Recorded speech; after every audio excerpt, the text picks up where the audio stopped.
Hello friends, मेरा नाम है सीए मोहित अरान और स्वागत है आपका फिर से मेरे चैनल में। आज हम डिस्कस करने जा रहे हैं भंसाली इंजीनियरिंग पॉलीमर्स लिमिटेड के बारे में। देखिए, ये काफ़ी एक फेमस स्टॉक है और 2017-18 में इसने मल्टीफोल्ड रिटर्न्स दिया था अपने इन्वेस्टर्स को, और वही 2018-19 में उसी तेजी से उसने डाउनफॉल भी किया था। तो आज हम करेंगे इस कंपनी का स्टॉक एनालिसिस। मैं आपको दूंगा एक डिटेल्ड कंपनी अंडरस्टैंडिंग, एक डिटेल्ड इंडस्ट्री अंडरस्टैंडिंग, फंडामेंटल और टेक्निकल एनालिसिस करेंगे इस स्टॉक के। आपको लेटेस्ट न्यूज़ के बारे में बताऊंगा और बहुत सारे अदर एनालिसिस भी करेंगे। तो चलिए आगे बढ़ते हैं और समझते हैं इस कंपनी के बारे में। देखिए, ये जो कंपनी है वो लीडिंग पेट्रोकेमिकल कंपनी है और एबीएस रेजिन्स, सैंड रेजिन्स और हाई रबर क्राफ्ट में डील करती है। इसका जो मेजर कंट्रीब्यूशन है वो एप्सोलैक या फिर एबीएस रेजिन से आता है, जो कि इसका 94.12% ऑफ द टोटल टर्नओवर होता है। चलिए समझते हैं एबीएस को थोड़ा डिटेल में।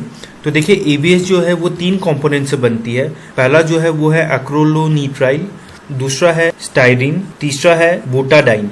तो देखिए, जो पहला मटेरियल है वो 15 to 35% ऑफ द एबीएस को कंट्रीब्यूट करता है। ये पूरा का पूरा जो मटेरियल है वो इंडिया में इंपोर्ट होता है, क्योंकि इंडिया में इसका कोई मैन्युफैक्चरर नहीं है। और देखिए, ये तीनों जो प्रोडक्ट्स है वो क्रूड ऑयल के डेरिवेटिव से बनते हैं, तो इस कारण ये तीनों प्रोडक्ट्स में बहुत हाई फ्लक्चुएशंस होते हैं, जिसके कारण डोमेस्टिक प्लेयर्स जो है इसका स्टॉक्स बहुत लो मेंटेन करके रखते हैं, ताकि उन्हें फॉरेन प्राइसेस का फ्लक्चुएशन ज़्यादा इफेक्ट नहीं करे।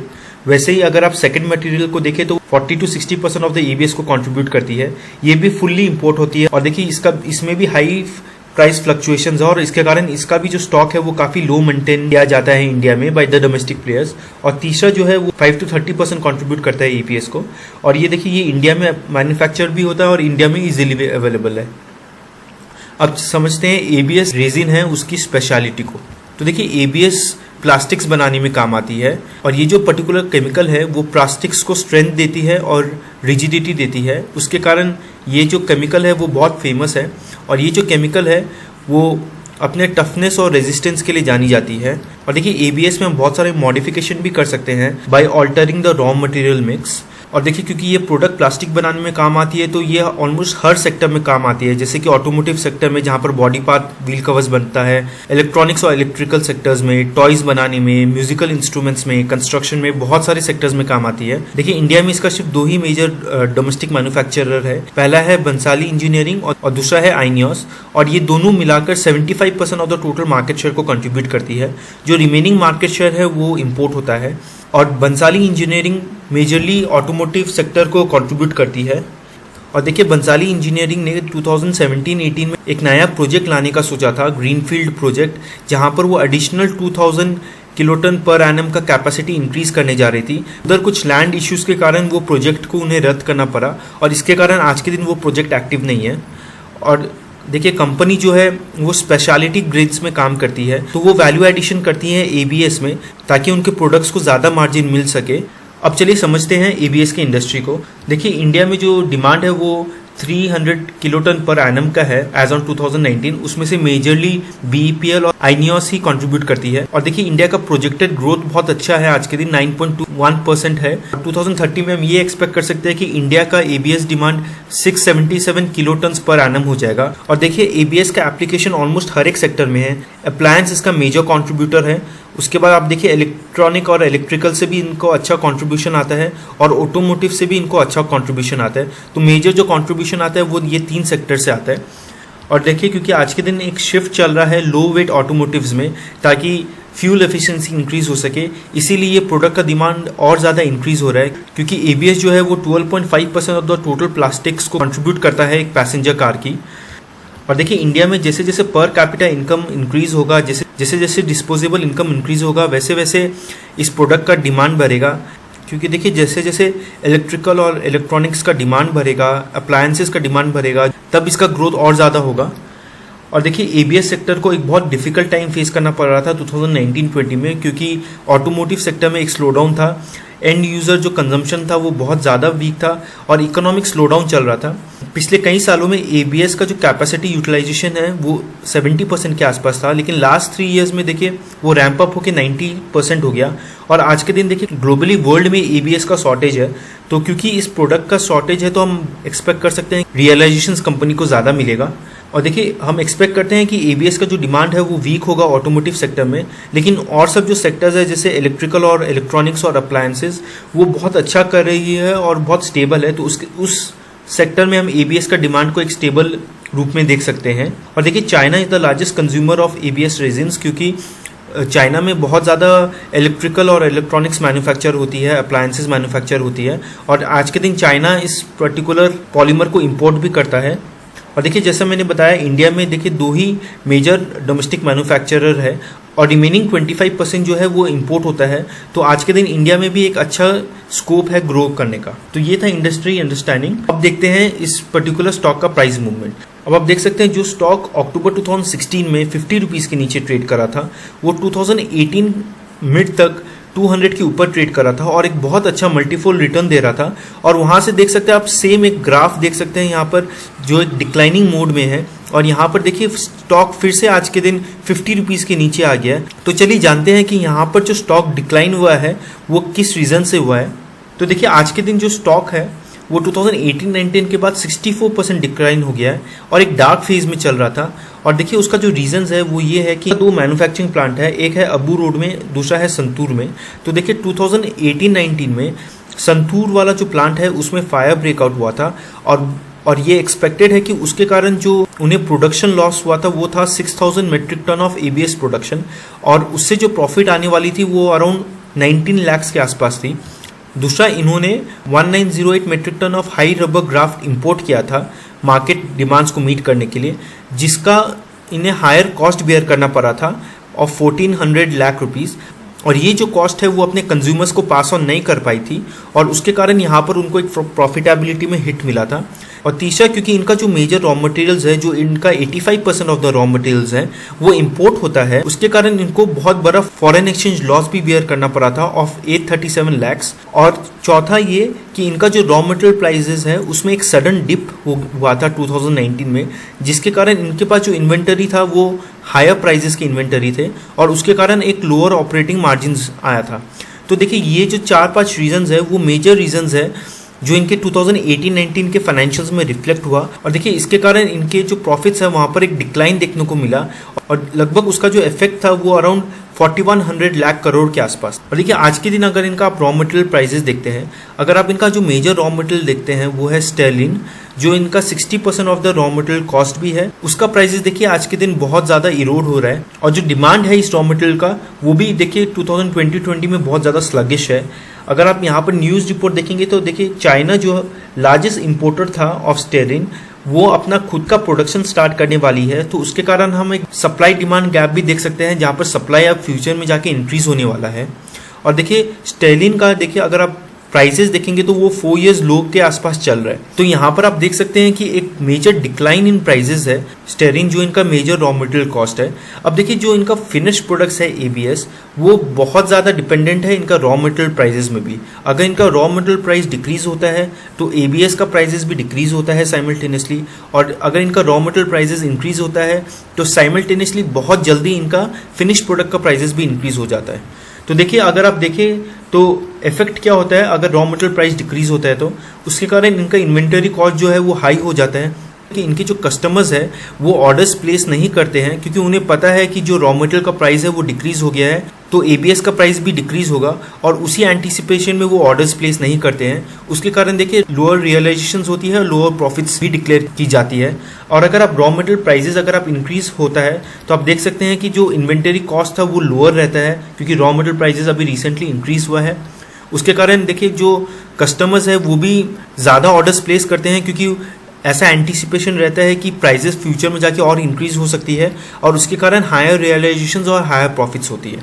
मैं आपको ये भी बता दूं कि देखिए ये एबीएस का पूरा रॉ मटेरियल चेन है, तो इनका देखिए first point of raw material जो है वो क्रूड ऑयल के डेरिवेटिव्स है, और देखिए यहाँ पर ये पूरे रॉ मटेरियल्स का जो इनका चेन है वो सब क्रूड ऑयल के प्राइजेस के ऊपर फैक्टरिंग करते हैं, और उसके कारण एबीएस का भी जो प्राइस है वो क्रूड ऑयल के प्राइसेस से काफ़ी अफेक्टेड रहता है। और देखिए यहाँ पर अगर आप देखेंगे तो एक छोटा सा चार्ट है जो दिखाता है कि देखिए जैसे जैसे स्टेलिन उनका जो मेजर रॉ मटेरियल है उसका प्राइसेस इंक्रीज होता है, वैसे वैसे एबीएस का भी प्राइसेस इंक्रीज होता है with in a gap of 1 to 2 months। और जैसे जैसे ये जो प्राइजेस है वो डिक्रीज होता है, वैसे वैसे आप देख सकते हैं with in a gap of 1 or 2 months ABS का भी प्राइजेस डिक्रीज होता है।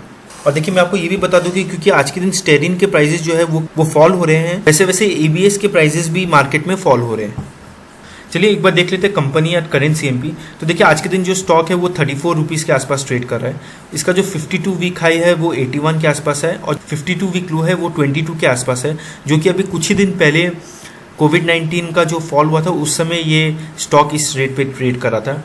जो स्टॉक देखे वो रीजनेबल PE पे ट्रेड कर रहा है, 9 का PE, जो कि बहुत रीजनेबल PE है। और देखिए कंपनी का ROCE अगर आप देखेंगे तो बेहतरीन ROCE ऑफ 28.10% है। रिटर्न ऑन इक्विटी भी डिसेंट रिटर्न ऑन इक्विटी है आज के दिन 16.64 का। कंपनी देखिए डेट फ्री कंपनी है, बहुत बड़ा एडवांटेज इसका कि डेट फ्री है। प्राइस टू बुक वैल्यू अगर आप देखेंगे तो एक डिसेंट 1.75 का प्राइस टू बुक वैल्यू के आसपास चल रहा है। और पेग रेशियो अगर आप देखेंगे तो देखते हैं तो बहुत रीजनेबल 0.09 का पेग रेशियो है। आगे चलते हैं और देख लेते हैं ईयरली प्रॉफिट एंड लॉस। तो देखिए 2017-18 और 18-19 में ये कंपनी ने बहुत अच्छा सेल्स इंक्रीज दिखाया था।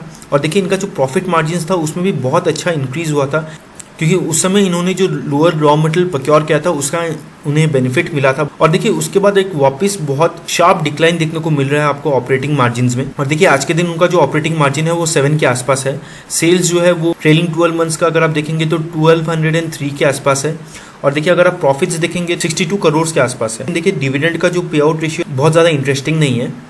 और अगर आप क्वार्टरली भी अगर आप देखना चाहते हैं तो देखिए मार्च 17 से जून 17 तक जो इन्होंने ऑपरेटिंग मार्जिन अपना डिक्लेयर किया था वहाँ से देखिए एक सब्सटैंशियल डिक्रीज है ऑपरेटिंग मार्जिन में। पर देखिए जून के बाद अगर आप देखेंगे तो एक स्लाइट इंक्रीज देखने को मिल रहा है ऑपरेटिंग मार्जिन में। और यहाँ से एक्सपेक्टेड है कि जैसे जैसे प्राइस स्टेबल होगा इनके रॉ मटेरियल्स का, वैसे वैसे ABS का भी प्राइस स्टेबल होगा और यहाँ पर ये एक प्रॉफिट मार्जिन स्टेबिलिटी मेंटेन कर सकते हैं। वहीं पर ही अगर आप सेल्स देखेंगे तो सेल्स में देखिए एक डिक्लाइन है जब आप दिसंबर 18 से दिसंबर 19 को अगर आप देखेंगे, क्योंकि देखिए ये जो डिक्लाइन है वो इस रीज़न से है क्योंकि यहाँ पर ऑटोमोटिव सेक्टर जो है वो बहुत वीक चल रहा था, वहाँ पर डिमांड बहुत ज़्यादा कम था। और इनका देखिए मेजर जो फिनिश प्रोडक्ट्स है वो ऑटोमोटिव सेक्टर में ही काम आता है, तो इसीलिए यहाँ पर भी आपको एक डिक्लाइन देखने को मिला है। नेट प्रॉफिट अगर आप देखेंगे तो 17 करोड़ का नेट प्रॉफिट और EPS अगर आप देखते हैं तो लगभग 1 के आसपास का EPS इन्होंने दिसंबर 2019 में दिया था। अब चलते हैं आगे बैलेंस शीट में। तो बैलेंस शीट में सबसे पहले बोरोइंग्स हम देख लेते हैं। इनका देखिए 2 साल से 0 बोरोइंग्स है। रिजर्व्स अगर आप देखेंगे तो एक स्टेबल रिजर्व्स है इनका आज के दिन। देखिए इनका फिक्स एसेट्स भी अगर आप देखेंगे तो एक सब्सटैंशियल इंक्रीज देखेंगे आप फिक्स एसेट्स में 2018 से 2019 में, क्योंकि इन्होंने अपना कैपेसिटी इंक्रीज किया था इस साल में। तो देखिए आज के दिन हम बोल सकते हैं कि ये एक हेल्दी बैलेंस शीट है जहाँ पर डेट्स बहुत कमती है और फिक्स एसेट्स बहुत अच्छी तरीके से ग्रो हो रहा है और सब चीज़ इन्होंने इंटरनली फंड किया है।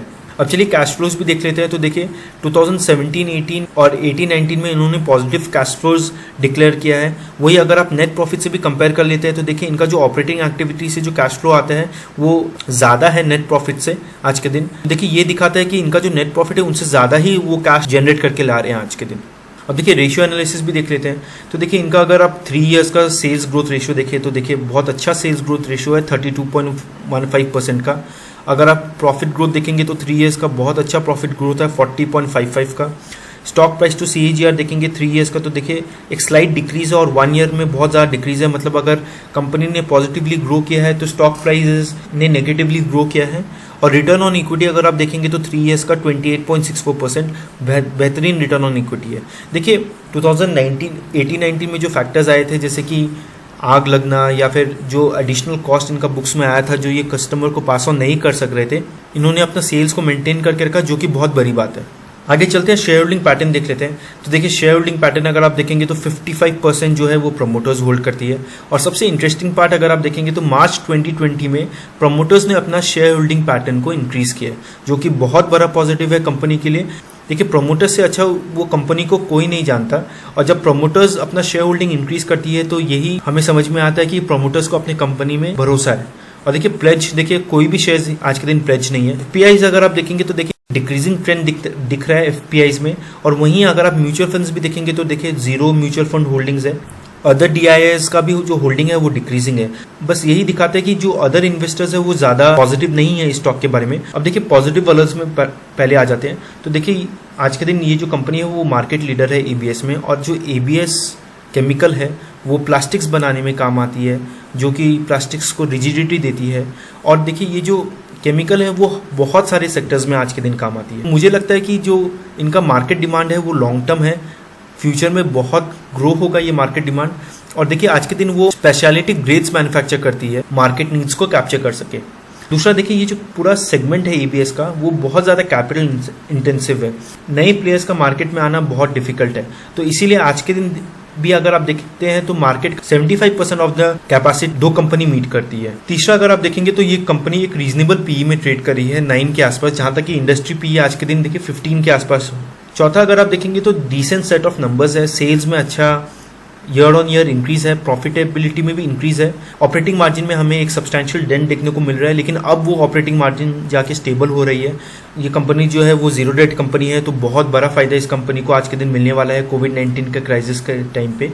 और देखिए ये जो कंपनी का जो ग्रीन फील्ड का जो इन्वेस्टमेंट था, जहाँ पर वो 200 किलो टन पर एनम से अपना प्रोडक्शन को इंक्रीज करने जा रही थी, वो उन्होंने स्टॉल कर दिया है, लेकिन फ्यूचर में एक्सपेक्टेड है कि वो अपने कैपेसिटी को और इंक्रीज करेंगे। और देखिए आज के दिन इनका जो प्रमोटर होल्डिंग है वो इंक्रीज प्रमोटर होल्डिंग है और कोई प्लेजिंग नहीं हुआ है। जैसा कि मैंने बताया कि इनका जो रॉ मटेरियल प्राइसेस है वो बहुत ज़्यादा डिक्रीज हो गया है और देखिए अब बॉटम आउट होने को लग गया है। तो अब वो जो रॉ मटेरियल्स प्रोक्योर करेंगे उसका उन्हें फ़ायदा मिलेगा और फ्यूचर में जाके हम एक इंक्रीज ऑपरेटिंग मार्जिन एक्सपेक्ट कर सकते हैं। अब कॉशन एनालिसिस में अगर आप आते हैं तो देखिए डिक्रीजिंग ऑयल प्राइसेस एक शॉर्ट टर्म इम्पैक्ट लाएगा, क्योंकि इनके पास आज के दिन हाई इन्वेंटरी कॉस्ट है। दूसरा एक बायो एबीएस बोल के एक ऑल्टरनेटिव आ रहा है एबीएस का, जो कि मार्केट को डिस्टर्ब कर सकता है, क्योंकि अगर आप इन दोनों का प्राइसिंग में देखेंगे तो बहुत ज़्यादा फर्क नहीं है आज के दिन इन दोनों का प्राइसिंग में। तीसरा देखिए ये कंपनी का ऑपरेटिंग मार्जिन जो है वो डिक्रीजिंग पैटर्न में था और अब स्टेबल होने को जा रहा है। चौथा देखिए ऑटो सेक्टर में अभी भी स्लगिश है मार्केट, और देखिए इनका जो मेजर सेक्टर है वो ऑटो सेक्टर में है। और इनका देखिए जो कस्टमर नेगोशिएशन B2B कस्टमर्स के साथ वो बहुत ज़्यादा अग्रेसिव होता है, जिसके कारण ये अपने बुक्स में बहुत ज़्यादा प्रॉफिट्स मेंटेन करके नहीं रख सकते हैं और कोई भी प्राइस इंक्रीज या डिक्रीज जो फैक्टरिंग होता है वो उन्हें अपना कस्टमर्स को पास ऑन करना पड़ता है। और देखिए ग्लोबली आज के दिन क्योंकि रॉ मटेरियल प्राइसेस बहुत डाउन है, तो एबीएस के प्राइसेस भी बहुत डाउन है और उसके कारण इनके सेल्स और प्रॉफिटेबिलिटी में हमें इम्पैक्ट देखने को मिल सकता है। तो देखिए मैंने आपके सामने सब पॉजिटिव और नेगेटिव अलर्ट्स जो है वो सामने रख दिया है। अगर आप मुझसे ये कंपनी के बारे में जानना चाहते हैं तो मुझे लगता है देखिए ये अगेन एक फ्यूचरिस्टिक कंपनी है। जैसे जैसे इंडिया में ग्लोबलाइजेशन आएगा, जैसे जैसे इंडिया का पर कैपिटल इनकम भरेगा या फिर डिस्पोजेबल इनकम भरेगा, वैसे वैसे ये कंपनी में हमें एक बहुत अच्छा ग्रोथ देखने को मिल सकता है। शॉर्ट टर्म के लिए ये कंपनी में हमें एक लोअर सेल्स देखने को मिल सकता है, लोअर प्रॉफिटेबिलिटी देखने को मिल सकता है, क्योंकि एबीएस प्राइसेस बहुत ज़्यादा डाउन है। लेकिन लॉन्ग टर्म में जब ये प्राइसेस स्टेबलाइज होंगे तब हमें एक अच्छा बुक्स में प्रॉफिट देखने को मिलेगा, एक अच्छा रियलाइजेशन देखने को मिलेगा, और ये स्टॉक में मैं लॉन्ग टर्म के लिए ज़रूर निवेश करना चाहूँगा। आई होप आपको मेरा ये वीडियो पसंद आया हो। प्लीज़ ये वीडियो को लाइक, शेयर और मेरे चैनल को सब्सक्राइब कीजिए। और मैं आपको ये भी बता दूं कि ये जो भी मैंने आपको कहा वो मेरे पर्सनल रिसर्च और एनालिसिस के ऊपर डिपेंडेंट है, और आप इस स्टॉक पे कुछ भी एक्शन लेने से पहले आप अपने फाइनेंशियल एडवाइजर से सलाह ज़रूर ले लें। Thank you so much.